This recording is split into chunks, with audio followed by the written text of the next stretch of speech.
পূর্ব দিকে উঠা সূর্য অপেক্ষা করছে তখন পশ্চিমে অস্ত যাওয়ার। সারাদিন রোদের মাঝে ফিল্ডিং করে পুড়ে যাওয়ার অবস্থা অজিদের চেহারার।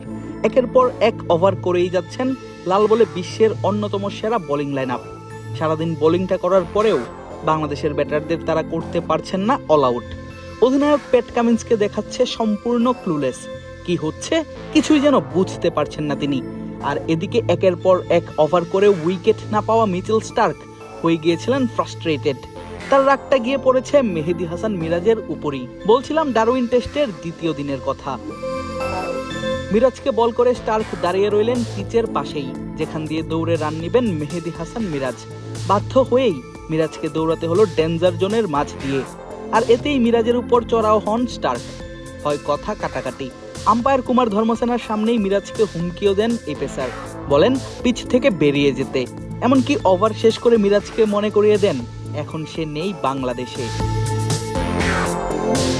এরপর কেটেছে ডারউইন টেস্টের আরও একটি দিন। ব্যাটে বলে সেদিনও চালকের আসনে বাংলাদেশের ক্রিকেটাররাই দারুণ অলরাউন্ড পারফরমেন্স দেখিয়ে বাংলাদেশকে বড় লিড এনে দেওয়ার পেছনে আর অস্ট্রেলিয়ার 4 উইকেট নেওয়ার পেছনে বড় অবদানটা মেহেদী হাসান মিরাজের। আর তাই দিন শেষে মিরাজ আসেন প্রেস কনফারেন্সে, যেখানে সাংবাদিকদের আগ্রহটা ছিল স্টার্কের সঙ্গে ঘটা সেই ক্ল্যাশ নিয়েই। তবে মিরাজ জানালেন সকালে মাঠে এসেই স্টার্কের সঙ্গে কথা হয়েছে তার। সে সময় মিচেল স্টার্ক তার কাছে দুঃখ প্রকাশ করেন গতকালের এমন আচরণের জন্য। স্বীকার করেন নিজের ভুল।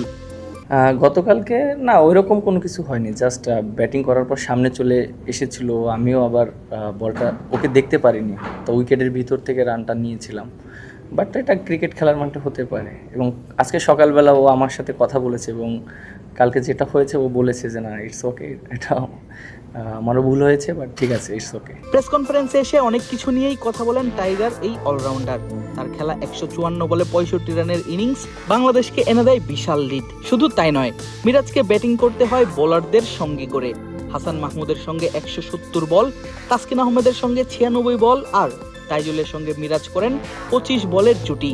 এই 3 জুটি থেকে টাইগারদের স্কোরবোর্ডে যুক্ত হয় 110 রান।